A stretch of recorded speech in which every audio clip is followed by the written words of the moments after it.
Please confirm when you all are able to see. Yes, Prabhuji, we can see. Okay. So we'll be discussing chapter 2, verse number 70 today. Apurymanam achala pratishtham Apuryamanam samudram apaha pravishanti advat Samudramapah pravishanti yadvat tadvat kamayam pravishanti sarve Tadvat kamayam pravishanti sarve sa shantim apnoti na kama kami. Shashantimapnoti na kama kami Apurymanam achala pratishtham Apuryamanam achala pratishtam samudram apaha pravishanti advat Samudramapah pravishanti yadvat tadvat kamayam pravishanti sarve Tadvat kamayam pravishanti sarve sa shantimapnoti na kama kami.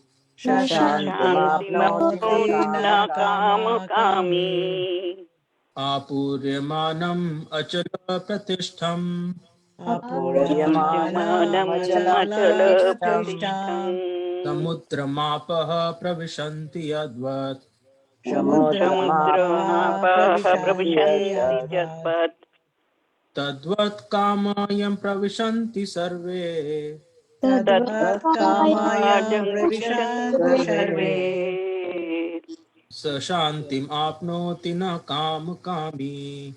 Shashantimapnoti na kama kami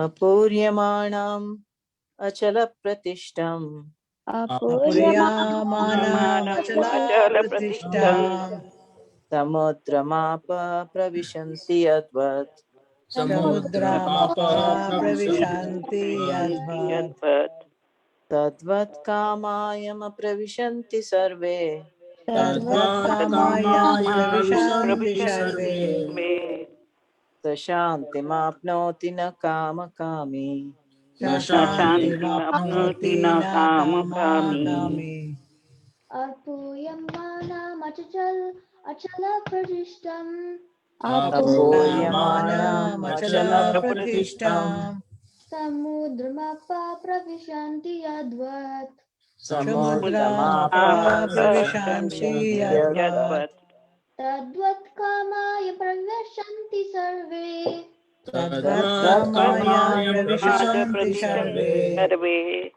sa shantim apnoti na kami Shashantimapnoti na kama kami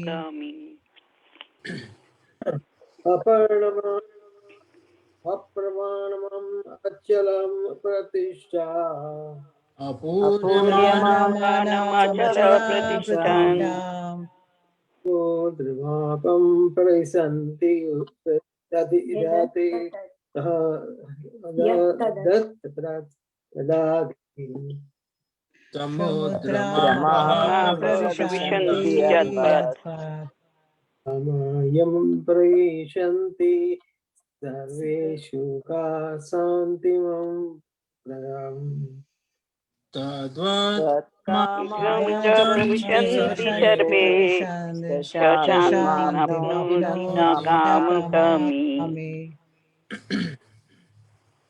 Apuryamanam achalang pratishtham Apuryamanam achala pratishtam samudramapah pravishanti jatvat Samudramapah pravishanti yadvat tat kamajang pravishanti sarve Tadvat kamayam pravishanti sarve shantimapnoti na kami Shashantimapnoti na kama kami Synonyms: Apuryamanam, Apuryamanam always being filled. Apuryamanam always being filled. always being filled. Filled. Achala Pratishtham, Achala Achala Pratishtham, Pratishtham. steadily situated. Steadily situated. Situated. Samudram, Samudram, Samudram. the ocean. the The the ocean, ocean. ocean. Apaha, Apaha, Apaha. waters. waters. Waters. Pravishanti, Pravishanti, Pravishanti, Vishanti. enter. enter. Enter. Yadvat, Yadva, Yadvat, Jadvat. as. as. As. Tadvat, Tadvat. Tadvat. so. so So. Kamaha, Kama. Kamaha. desires. Desires. Desires. Yam, Yam. Yam. unto whom. unto Unto whom, Unto whom. who? Pravishanti, Pravishanti. Pravishanti. enter. Enter. Enter. Survey, survey, Survey. all. All. All. Saha, Saha. Saha. that person. That That That person. person. Shantim, Shanti. Shanti. peace. peace, Peace. Peace. Apnoti, Apnoti. achieves. Achieves. Achieves. No, Na. Na. not. Not. Not. Kamakami, Kama. Kamakami. Kami. one who desires to fulfill desires. one who One desires who to fulfill desires desires. to fulfill desires. desires. Translation and purport by His Divine Grace, A.C. Bhaktivedanta Swami Srila Prabhupada. Srila Prabhupada ki jai. Yay. A person who is not disturbed by the incessant flow of desires that enter like rivers into the ocean, which is ever being filled but is always still, can alone achieve peace, and not the man who strives to satisfy such desires. Purport. Although the vast ocean is always filled with water, it is always, especially during the rainy season, being filled with much more water. But the ocean remains the same, steady. It is not agitated, nor does it cross beyond the limits of its brink. That is also true of a person fixed in Krishna consciousness. As long as one has the material body, the demands of the body for sense gratification will continue. The devotee, however, is not disturbed by such desires because of his fullness. A Krishna conscious man is not in need of anything because the Lord fulfills all his material necessities. Therefore, he is like the ocean, always full in himself. Desires may come to him like the waters of the rivers that flow into the ocean, but he is steady in his activities. And he is not even slightly disturbed by the desires for sense gratification. That is the proof of a Krishna conscious man, one who has lost all inclinations for material sense gratification, although the desires are present. Because he remains satisfied in the transcendental loving service of the Lord, he can remain steady like the ocean and therefore enjoy full peace. Others, however, who want to fulfill desires even up to the limit of liberation, what to speak of material success, never attain peace. The fruitive workers, the salvationists, and also the yogis who are after mystic powers are all unhappy because of unfulfilled desires. But the person in Krishna consciousness is happy in the service of the Lord, and he has no desires to be fulfilled. In fact, he does not even desire liberation from the so-called material bondage. The devotees of Krishna have no material desires, and therefore they are in perfect peace. Namo Om Vishnupadaya Krishna Prasthaya Bhutale Srimate Bhaktivedanta Swamini Namane Namaste Saraswate Deve Gauravani Charine Nirvishesh Shunyavadi Paschaddesh Sarane. So here in this verse, Krishna is talking about a state when a devotee, a Krishna conscious person, as Prabhupada makes it very clear, what is the symptom of a devotee who is advanced in Krishna consciousness? So he is not disturbed by the incessant flow of desires. And Krishna himself is giving a very beautiful example, that of an ocean, right? Just like an ocean, although it is always full with water and there are so many rivers that are entering into the ocean all the time, but because it's already full with the water, and although so many rivers are incessantly full, going into the ocean is not really disturbed. Similarly, a man who is completely satisfied in Krishna consciousness, for him, although the material desires may come, but they cannot disturb him, right? So that's the difference between an immature person, or a person who is not a devotee, versus a person who has attained some kind of a maturity in Krishna consciousness, right? And Prabhupada here is very, very clear that even the desire of liberation, if a person has a desire of liberation, even he cannot attain such a state, right? So such a state is only possible for the devotees who are full with the desire to serve the Supreme Lord, right? Who are fully engaged in Krishna consciousness. And Krishna himself, in chapter 2, in this chapter itself, we read a few verses back, how Krishna is basically saying that, a person may artificially try to deprive his senses from the sense objects, but that artificial cessation of sense objects itself is not sufficient, right? Because, for the time being, you may refrain from engaging in sense gratification with those sense objects. But if you do not engage your senses in the higher taste, right? If you do not engage the senses in Krishna consciousness, then eventually you will not be able to resist the urges of the senses to enjoy the material nature or the sense gratification, right? So there is no way that can be achieved, right? So the only way Krishna suggests is to basically engage the senses in the higher taste, right? And the higher taste is basically that of Krishna consciousness, as Prabhupada makes it amply clear, right? So even the methods that are used by the so-called yogis, right, or the impersonalist philosophers, right, or the Shunyavadis, right, the primary focus essentially is to deprive the senses of sense gratification, right? We see so much of that, particularly in Buddhism, right? The idea is to kind of take the focus away from sense gratification, right? So trying to kind of get the focus, attention away from the objects of the sense gratification, right? So that's the primary focus. But we find that these methods eventually fail, right? Because you cannot deprive your senses for too long, because they have a very, very strong propensity, right? All we are looking for, we are always seeking pleasure, right? So that's the basic nature of a living entity. A living entity is always desirous of pleasure, right? We have a pleasure seeking propensity. If you ask any individual that why are you doing what you are doing, and whatever answers comes from that individual, right? And you ask him, well, why do you want to do this, right? And you keep asking, eventually he will tell that I just want to be happy, right? So that's the ultimate objective. Whatever a person does, right? Whatever a living entity does, not just a person, but even animals, right? Whatever all the living entities are doing, the ultimate objective is to be happy, right? And that's because we are in part and parcels of Satchidananda Vigraha. That's the definition of the Supreme Lord, right? Anadir Adir Govinda Sarva Karan Karanam, right?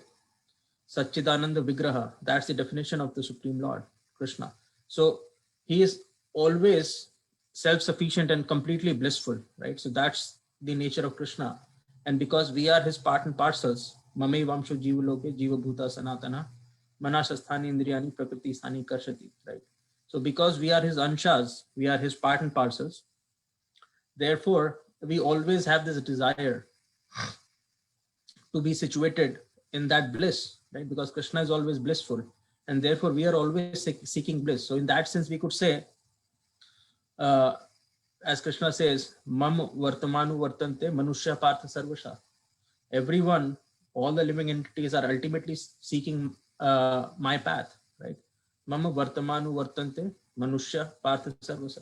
All the persons, they are ultimately, whether they call themselves atheists, right? Whether they say that they do not believe in God, right? They may say whatever they want. but no one can say that I'm pursuing distress, right? No one can say that I want I want distress. That too only the devotee is someone like Mother Kunti could say, right? Because by seeking material distress, they can be more intimately connected to the true source of happiness, which is Krishna, right? But if you ask any mundane person, and if you go tell him, oh, Queen Kunti is praying to Krishna to give him material distress, he will just not be able to understand that mood, right? It's impossible because it is just so much counterintuitive, right? Because the entire objective of our existence is to seek happiness. But almost everyone is engaged in seeking that happiness at the wrong place, right? Everyone is trying to seek that happiness in the material world. But the nature of this material world, or the whatever kind of a happiness that is available in this material world, it is very, very different from the nature of the true happiness that is available to us only when we engage ourselves in the service of the Supreme Lord, Satchidananda Vigraha, right? So by engaging ourselves in the service of the Supreme Lord, who is Satchidananda Vigraha, the kind of happiness that we attain and the kind of happiness, the so-called happiness that a living entity can get in this material world, they are just poles apart, right? So the nature of the happiness that we get in this material world is that, first of all, it is temporary, right? So someone might say, I'm really, really hungry and I'm having a great craving for a dessert, maybe sandesh, right? Or a rasgulla, whatever, right? And, he will have one and he'll be very, very happy if he has had it hasn't had that sweet in a long time, and suddenly he gets access to that sweet, that living entity will be very, very happy. And then, you tell him to take another one, he might take another one, and, he may take even the third one. But by the time the fourth one is offered to that person, he would eventually say that I've had enough, I cannot have any more, right? So the happiness that he got when he consumed the first sweet, there is no way he can get that same happiness by the time he reaches the fourth one, right? So that's the nature of every happiness. You can think of anything, whatever form of happiness you can think in this material world. And if you meditate on that nature of that happiness, this is one aspect that is consistent, that an object can give a material happiness only temporarily, right? Only for certain, to a certain extent. Eventually, that same object fails to give us the same kind of happiness. So that is one nature of it, that it is temporary, right? The other nature of it is, it may initially be very sweet. It may initially give pleasure, but eventually that same object that is giving us pleasure will eventually harm the long-term prospects of us being happy, right? So the example that I gave of a sweet. So today, you may be enjoying that, but if you try to overdo it, eventually that will cause diabetes, right? And once a person gets diabetes, then he can no longer consume a sweet, right? He will be deprived of sweets going forward. Plus he will have other ailments. So this body will not be able to take that. So that's the other nature of material happiness, that it eventually ends in frustration and harm, right? It may start with some mellow, some pleasure, but eventually it ends in frustration, right? And the third nature of material happiness, if you look at it, is that, it's just like satisfying an itch. It is not really happiness in its true sense, right?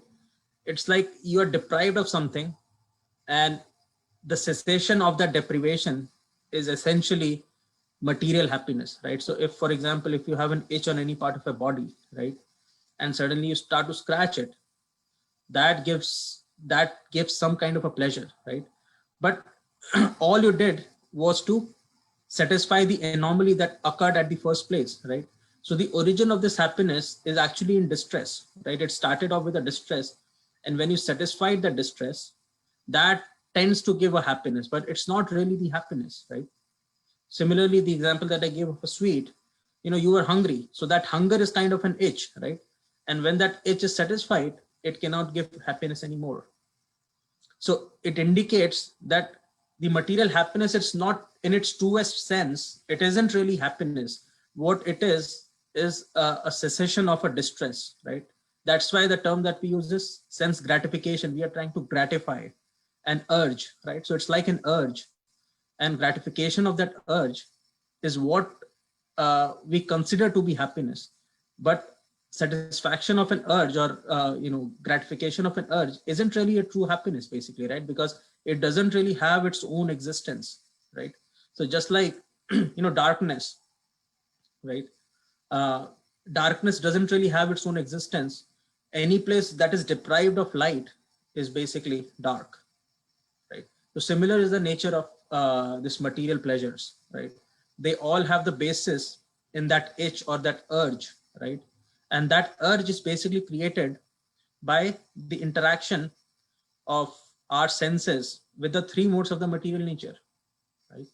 So the material nature is made out of three modes: mode of goodness, passion, and ignorance, as we all know, right? And when these three modes, when we interact with them by various means, that interaction causes that urge, right? And when we try to satisfy that urge, that's essentially sense, right? So the material happiness is basically based in satisfying the urge. So these are the primary qualities of the so-called happiness that we receive in this material world, right? But when we look at spirit, excuse me, when we look at spiritual happiness, right, that's the exact opposite. So it may start slowly, right? Just like we're trying to chant today, and we don't really get any pleasure in it. But eventually, when we reach a certain stage, the pleasure will keep on increasing, right? So initially it may give some trouble to us because we are not used to it, right? It's something that we have to still perfect. That's why we need some kind of a sadhan, right? Sadhan means some kind of a means, right? We basically need some kind of a means to perfect that way of happiness.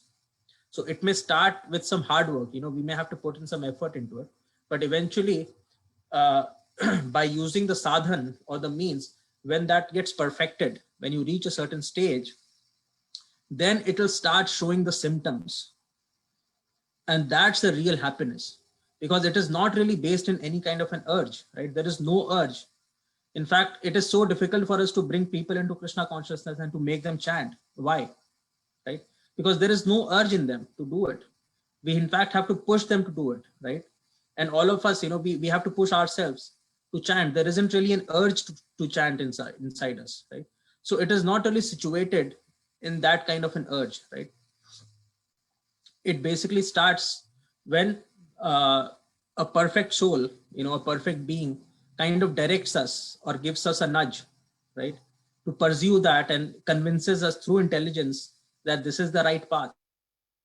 After we get convinced to a certain extent, right? So that's basically once we have a little bit of a Shraddha, Ado Shraddha, and then Sadhu Sangha. After we get Sadhu Sangha, then the Bhajan Kriya starts, right?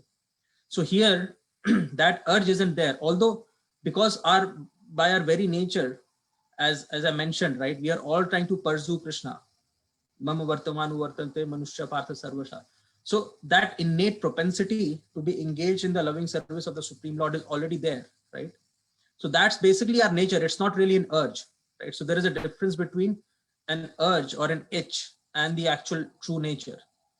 And that nature, because of our material conditioning, because we have been conditioned for so long, right? We have been moving around in these 8.4 million species of life after life.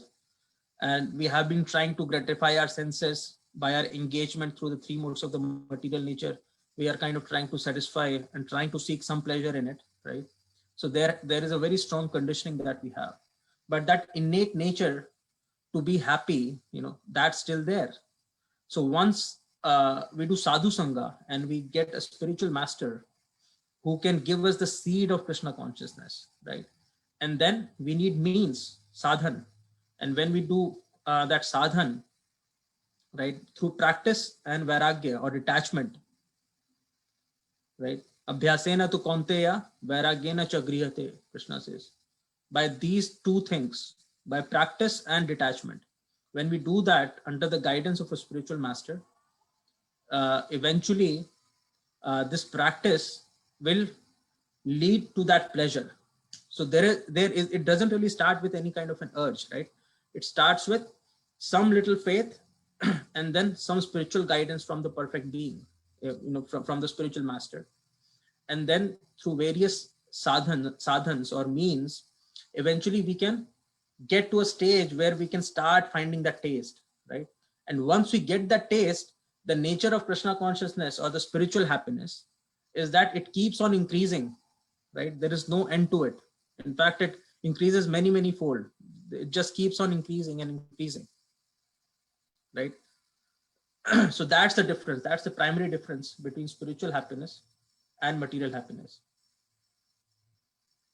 And Chaitanya Mahaprabhu actually gives us a taste or an idea about the spiritual happiness in his Shastakam,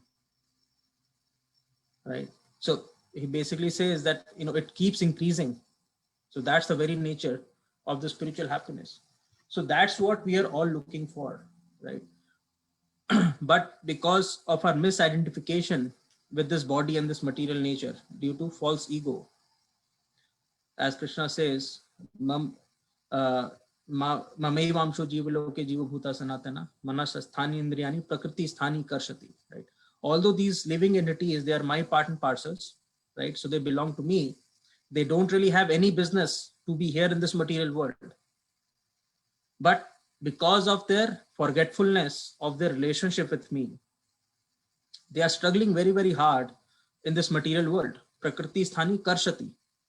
Karshati means struggle. Prakriti means material nature. So because of our false ego and artificially getting situated in the material energy of the Supreme Lord, we are all struggling very hard when there isn't really any need for us to do that, because we have always belonged to Krishna, right? That is the biggest truth, that we have always been with Krishna. We always belong to Krishna, right? Our relationship with Krishna is the absolute truth. And our relationship with the material nature is the absolute false. So we can never belong to this material world. That is not our identity. It will always be a foreign object to us, no matter how intimately we are connected with this material world today. But we can never commingle with the material energy. That is not who we are, right? We will always stay and remain as the eternal part and parcels of the Krishna. The only gap is that we have to revive that identity, right? And that identity, to revive that, there is the process, right? A process has been provided. Just like, if you want to grow a tree, right? There are certain things that are required, right? So first thing is you need a fertile ground. There has to be some kind of fertile ground. If the ground is not fertile, you have to make some efforts to make it fertile, right? You have to put some fertilizers into it. You have to till the land. You have to plow the land. You have to aerate it. You have to give some, water into it, right? So you have to put some fertilizers into it, right? So you'll have to work towards making the soil or the land fertile. When you do that, eventually you need a seed, right? And that seed has to be then put inside that fertile soil, and then you water it, tend to it. Eventually a sapling grows. Once that sapling grows, then it can be attacked by various kind of animals. So you have to really guard that sapling carefully so that it cannot be uprooted by those animals, right? Or cannot be harmed by natural forces. So you have to kind of protect it from all of those things. So you'll have to basically do some other things like put some water into it, fertilizers into it. And then you also have to kind of prevent it from getting ruined by all kinds of animals or the forces of the nature. And when you do that over a long period of time, make a sincere effort, eventually that sapling will grow into a tree, right? And then it will start giving you some fruits, right? Similarly, devotional service is like that. So in the case of devotional service, the fertile land is basically, the preparation that we have already done in our previous lives, right? Sukriti, as we say. So as Krishna says, Tesham satati yuktan Tesham antagatam papam janana punya karmana te dvandumo vinirmukta bhajante mam dranvritam. Krishna says. So people or the living entities, Tesham antagatam papam, whose sinful reactions have totally been vanquished. Jesham antagatam papam janana punya karmana. Right? Those living entities whose sinful reactions have been vanquished and they are pious souls. Janana punya karmana te dvandumu vinirmukta bhajante mam dranvritam. Only they can, without any dualities, being free of dualities, can practice Krishna consciousness, right? Can meditate upon me without any distraction. So that is the qualification. So this qualification could be compared to the fertile land, right? So therefore we see some people, they take up to Krishna consciousness very, very fast, because of their previous sukritis. Previously they've already covered a lot of distance. They are already cleansed to a great extent. Their sinful reactions have already been destroyed to a great extent. So there they already have a proclivity towards Krishna consciousness, right? So you could say in their case, the land is already fertile to a great extent. But for some other people, it might take a lot of effort. So it's like, the land is not so fertile, but there are still ways to make that land fertile. Right? So the fertility of a land could be compared to our sukriti, or our propensities that we carry from birth after birth, from life after life, right? And then once we have a fertile land, or even if it is not that fertile, we can receive the seed, right? So the seed has to be received. So that seed means the Harinam Diksha, right? The Diksha that we get from our spiritual master, from the Guru, from the right kind of a source, right? So the quality of the seed is very, very important. You just cannot get that seed from anywhere, right?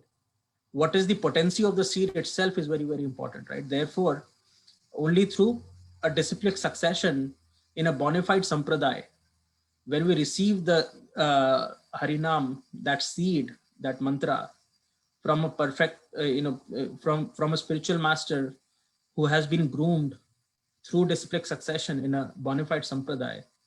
So that basically determines the quality of the seed, right? So that seed needs to be then put into the soil. And when we do that, after doing that, it's not, the story is not over, right? Then it has to be, we have to put in a lot of effort and work. We have to keep watering it. We have to keep providing fertilizers into it, right? And then gradually a small sapling will grow. And once that sapling grows, that sapling needs to be protected along with all of the hard work. It needs to be protected against the wild animals and, all kinds of natural forces, right? So all of these wild animals and nature's forces could be compared with aparadhs, right? There are so many kind of aparadhs, and the topmost of all aparadh is Vaishnava aparadh, which is compared to a mad elephant, right? So just like a mad elephant can destroy no matter how big a tree is, it has the capacity to uproot an entire tree. What to talk about a sapling, right?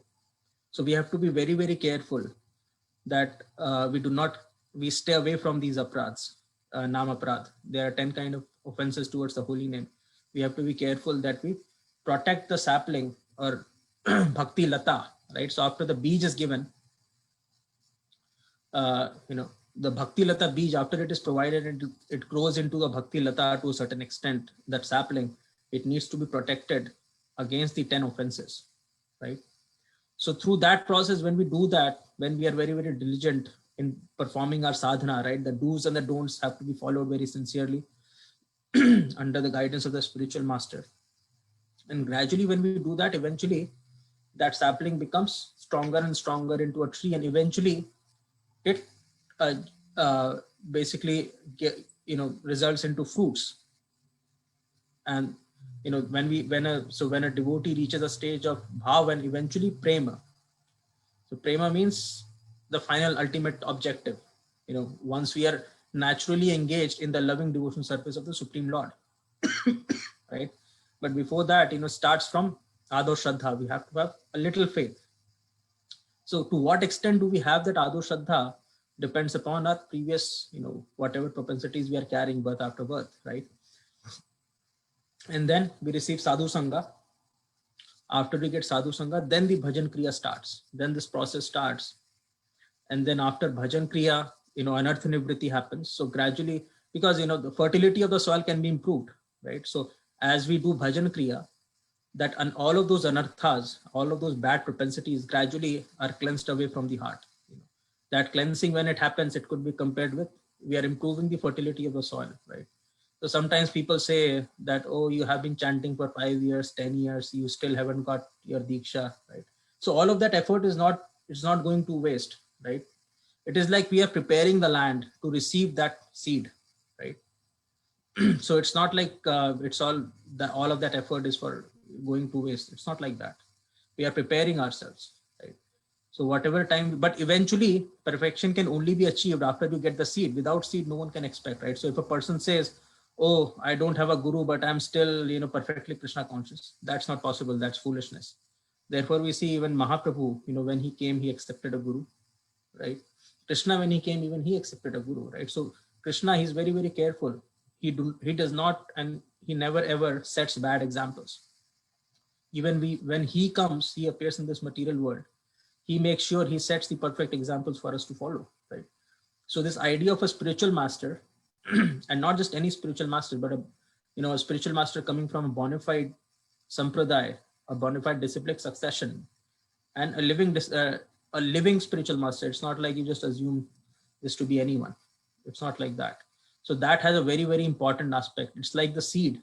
Without that seed, there is no possibility of a tree coming out, right? And then once we have that Anartha Nivritti stage, then gradually the Ruchi, natural propensity to chant the holy names of the Lord, that happens. And after Ruchi, we reach Asakti stage. Asakti means, just like today, material sense gratification comes naturally to us. But after we reach a stage of Asakti, chanting the holy names of the Lord will come naturally to us, right? And we will have to be forced, to engage in our material day-to-day responsibilities. So after that stage of Asakti, then Bhav and then Prem, right? So those are the higher platforms, but Sadhan Bhakti could basically be defined from that Ado Shraddha to Asakti, right? So in that stage, we have to be very, very diligent and we have to basically use all of the various methods, the various instructions that have been provided to us by our spiritual master and through the disciplic succession and through the scriptures, and very, very carefully protect this Bhakti Lata. Brahman Brahmite Kauno Bhagavan Jeev, Guru Krishna Prasade Pai Bhakti Lata Beej. After going into circles, these 8.4 million species of life, birth after birth, when we keep moving around in these circles, only by the mercy of Guru and Krishna, after they are satisfied with us, Guru Krishna Prasade, after we make them happy by their satisfaction, through their mercy, we receive this beej of Bhakti Lata. It is not for everyone. Brahman Brahmite Kauno Bhagavan Ji, Krishna, Mahaprabhu is saying, right? Not just anyone, but a very, very fortunate soul, after going through the circles of 8.4 million, after many, many lifetimes, receives the seed of devotional service, of devotional life. It's not we should not therefore take it casually, right? We should consider ourselves to be extremely, extremely fortunate that by some arrangement, by the mercy of the devotees, by the mercy of Prabhupada, by infinite mercy of Mahaprabhu, we have received this seed, right? And then therefore, now that we've got the seed, we have to put in some effort to make the land more and more fertile, right? Put the fertilizers in it, put some effort into it, and protect the sapling, Bhakti Lata, from those aparadhs. And when we do that diligently, eventually it will grow into a tree and will become strong enough that, then we can kind of naturally engage in tasting the sweet fruit of the engagement of the living entity, right? Where we can naturally we have a natural proclivity to be engaged in the loving service of the Supreme Lord, right? So until that stage comes, where we are perfectly situated, we have to be careful, diligent, and keep making this effort, right? And we kind of have to always test ourselves. And one of the ways to test that is that those desires, as Krishna is mentioning in this verse, right? Those desires will come, but as we reach higher and higher stages of devotional service, particularly as the anartha nivritti is happening, as the cleansing process is working, the test of that is we will be less and less disturbed by these desires. Although those desires will come, but they will not really be able to disturb us, right? So the more this cleansing process has happened, the more anartha nivritti has happened, the symptom, the test, the litmus test is the less we are disturbed by the flow of material desires, the more we could say that the anartha nivritti process has matured. And eventually that will lead to a stage of nishtha, where we will have a very strong attachment towards chanting the holy name of the Lord, and eventually asakti, where chanting the holy names of the Lord and to be engaged in Krishna consciousness becomes our entire focus, and material engagements become a distraction in that case, right? We just feel, oh, just like today we feel, oh, what a burden, I have to chant my 16 rounds, right? I don't know about you, but I certainly feel like that many times. So, and at that stage, it will be like, oh, why does he want me, to chop the vegetables, right? So anything that we do materially will feel like a big burden, and to chant the holy names of the Lord, we will be able to relish that, right? So the test of that progression, particularly in the anartha nivritti stage, that's the stage that Krishna here is talking about, sthita pragya stage, where the desires are not really able to disturb us, and we are in that higher platform.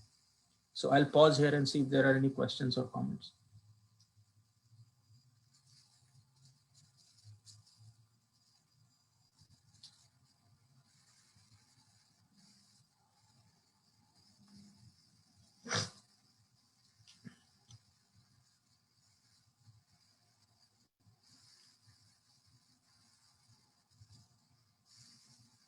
If not, then we can move to the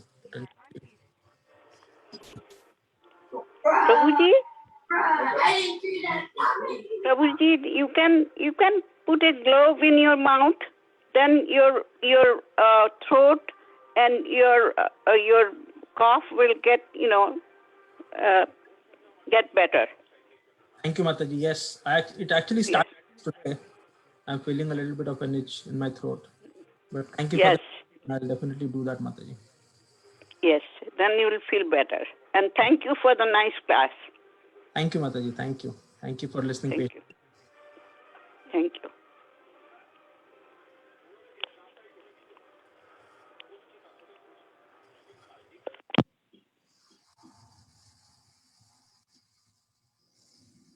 So, Abhiram, Divya Prabhu, Hare Krishna, Mataji. Hare Krishna.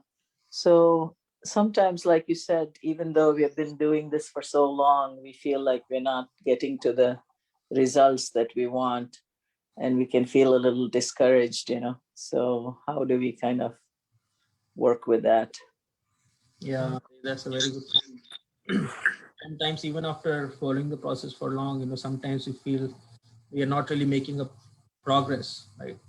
That's where the role of association comes into play. Association, particularly of the spiritual master, but of the devotees as well, right? So when we stay in the association of the devotee, that enthusiasm can be revived, right? We can share our heart with the devotees, the principles that have been provided to us in Nectar of Instruction. Guhyam akhyati prichati, right? We can share not with everyone, but whoever we feel close, right? We've got a big society. By the mercy of Prabhupada, there are so many devotees who are practicing Krishna consciousness, right? So we have to kind of identify people, particularly Uttam Adhikaris and Madhyam Adhikaris, right? People who are, we can understand that have achieved a higher state as compared to us, they are already at a certain level. And of course, our spiritual master, right? He is first and the foremost. So we have to kind of seek their association, open ourselves to them, share our thoughts with them, share what we are feeling, share our disappointments, share our joys with them. And eventually they can guide us. That's the beauty of Krishna consciousness. We have got such a nice system of successions and, association. So when we do that, gradually what will happen is, we'll feel enthusiastic again. They are kind of our support system, right? So that support system is here to support us, to pull us up.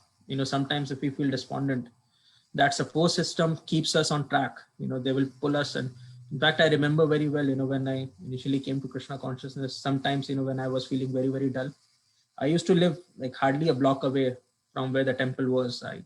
We had a huge group of devotees who used to stay together. So I was very new. I had just started working after finishing my engineering. So we used to get up like 3:30 in the morning and do our japa. But getting early in the morning wasn't really, because when we are in college, in the student life, you know how it goes, right? We sleep at 3 o'clock and get up at 11 in the morning. So that was the culture I was kind of used to. But eventually when I came to Krishna consciousness, it was just the total opposite. You have to sleep at 9 and get up at 3. So initially it's a little difficult, right? And sometimes I used to feel like, why do I have to get up? But when you see there are so many devotees who are getting up at 3 a.m. and they are chanting and dancing, and there's a nice morning program going on, you kind of automatically feel enthusiastic to participate, right? So that has a huge effect. Having good association matters a lot, and that's basically our energy drink, if we can call that, right? So that keeps us energized, and that's why we have to be so grateful to Prabhupada, because without him it would have been extremely difficult to get that energy drink, and without that energy drink it is almost impossible to sustain oneself in the path of Krishna consciousness. So Prabhupada, out of his extreme mercy, empowered by Sri Chaitanya Mahaprabhu, right, he has made these wonderful arrangements for us, right? So we have to utilize this arrangement that has been created for our benefit, and we have to make the best use of it. We have to make friends with devotees, particularly devotees who are senior to us, who are already qualified to a certain extent, and we have to engage with them, not just that we know them, right? We have to engage with them through various principles, right? Guhyam akhyati prichati, as Srila Rupa Goswami is saying. So by various loving exchanges, we have to strengthen our relationships with them, and when we do that, they become our support system to keep us on track whenever we feel a little despondent or low, right? They can put us right back onto the track. Mhm. Thank you. Hare Krishna Mataji. Thank you for that question. Yeah, it makes a difference. I mean, every time you listen to a lecture, every time you attend a program, you always feel a little like a boost, Yes, exactly. Yeah, the entire the structure that has been given to us by our Guru Parampara, right? It's just so wonderful and beautiful. It's like I often feel as if as long as we sit in this car, it's like on a auto drive mode, right? It will take us to the destination. We just have to make sure that we do not give up on this car. We do not exit it.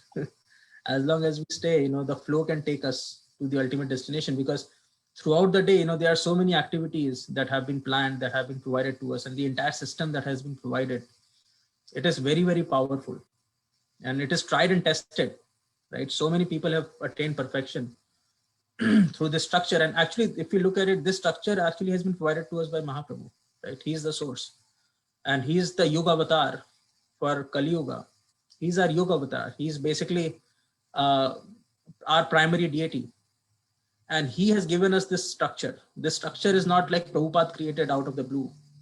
This structure was established by Mahaprabhu, right? And therefore, because it is coming directly from the Supreme Lord, this is a very, very powerful system. And devotees of all ages, from all the various places in different stages through different propensities, have certainly attained perfection by staying in the system, right? So this is a perfect system, and we should feel so fortunate that we are a part of the system by the mercy of Mahaprabhu and Srila Prabhupada. And as long as we stay within the structure and we try to follow it diligently, there is nothing to worry, actually. We will eventually be taken care of. Mm.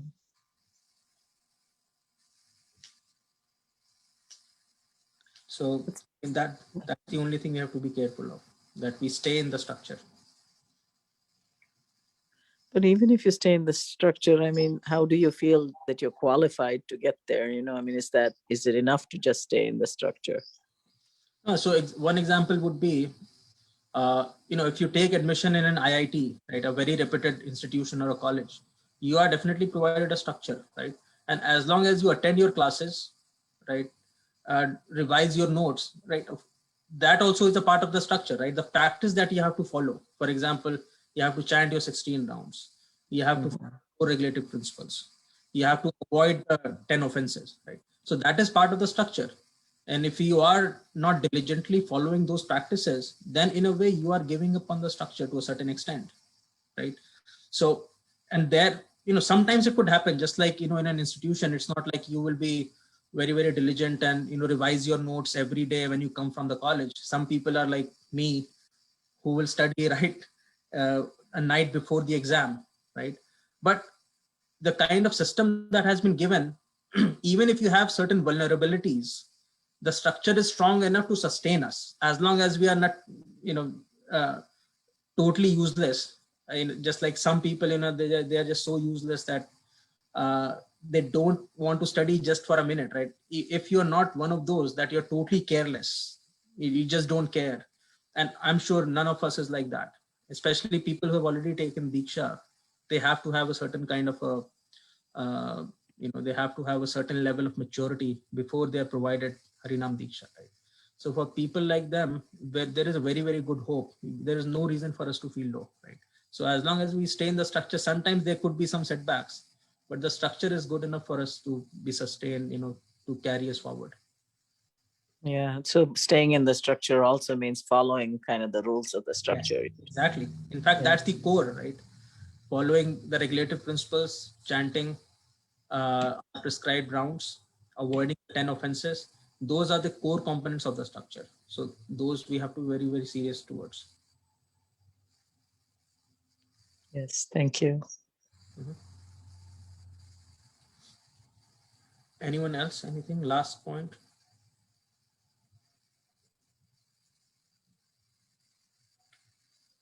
Okay. If not, I would like to thank all of you for listening so patiently, and will pay obeisances to all the Vaishnavas. Vancha kalpatarubhyascha पतितानां पावनेभ्यो Vaishnavebhyo namo namah. अनंतकोटि वैष्णव श्रील प्रभुपाद अभिराम प्रभु की जय Hare Krishna.